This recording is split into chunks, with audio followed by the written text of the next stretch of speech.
The arrangement of the Quran is one of many reasons why Muslims believe that it could only have come from God.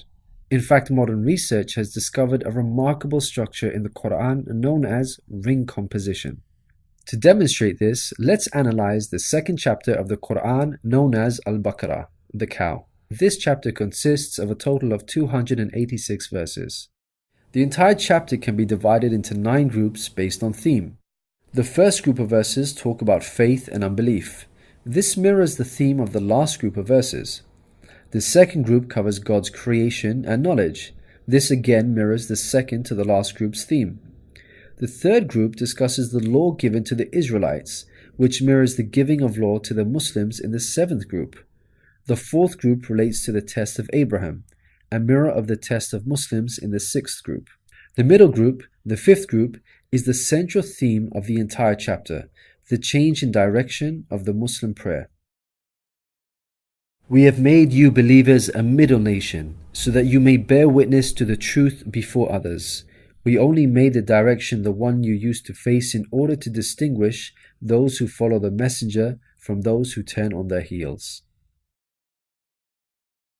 This turning point was the change in direction of the daily prayers from Jerusalem to Mecca, which represented a big test for the believers. We find the mention of this important turning point in exactly the middle of the chapter, the 143rd verse. Moreover, this verse even contains the word middle. Together, these 9 groups form a giant ring composition. As you can see, ring composition is structured as a sort of circle, with the central meaning placed at the center. You can think of it in terms of a mirror. So ring composition is the equivalent of putting a mirror in the middle. What is mentioned in the first half will be reflected in the second half. Things can be taken a step further. If we examine these 9 groups, we find that they each contain sub-ring compositions. So what we have is rings within rings. For example, here is the 8th group with the theme of God's creation and knowledge. We can see that the beginning and the end both have the themes of giving and charity, and the central theme of God's power and knowledge is placed in the middle. Things can be taken further still. This sub-ring contains yet another ring within itself. This is the 255th verse known as Ayat al-Kursi, the verse of the throne. Just like the chapter which contains it, the verse of the throne can be divided into 9 groups based on theme. The first and 9th parts each mention God's personal names. The 2nd and 8th parts both state that God never tires. The 3rd and 7th parts describe that God owns everything in the heavens and the earth. The 4th and 6th parts make it clear that God has total control over us and we are dependent on Him. Notice that the middle of this verse mentions before and after, which could be yet another allusion to the mirroring of ring composition. It's worth highlighting that not only does the verse of the throne contain its own ring composition, but it is also positioned as a sub-ring within 2 larger rings, a concentric ring composition. We can see that this chapter of the Quran is marvelously designed, being precisely and tightly arranged according to the principles of ring composition. This precision in arrangement is in fact astonishing when we consider the timing of the revelation of these verses. To appreciate this, let's consider the analogy of building construction. Imagine you had the task of building a house. Rather than waiting until you receive all of the materials and then drawing up a carefully thought out design plan, you instead decide to proceed without complete knowledge of the constituent parts, constructing it piecemeal, adding to it bit by bit as and when you receive the individual materials. What are the chances that this approach will result in a well-constructed house? Unlike an organized approach where each part is placed in its best possible position according to a design plan, instead you have a situation where it seems each part is placed arbitrarily, depending on the order in which the parts were received. In such circumstances, you would most likely end up with a very poorly designed house, liable to collapse at any time. It is highly unlikely, perhaps even impossible, that this disorganized approach would end up with the same stunningly designed house as an organized approach. Yet this is exactly what we find with the Quran's structure. The builder in our example is the Prophet Muhammad, peace be upon him. The house that he began to build since its first verses were revealed to him is the Quran. The rooms and bricks in our construction example are its chapters and verses. He can never have a design plan in place for the Quran because the revelation of many of its verses depended on events that were out of his control, such as the social developments and challenges that he faced throughout his prophethood. For example, believers would come up to him and question him on a particular matter, or his enemies would challenge him. The responses in the form of revelation would then descend on him, addressing the specific situation that he was facing.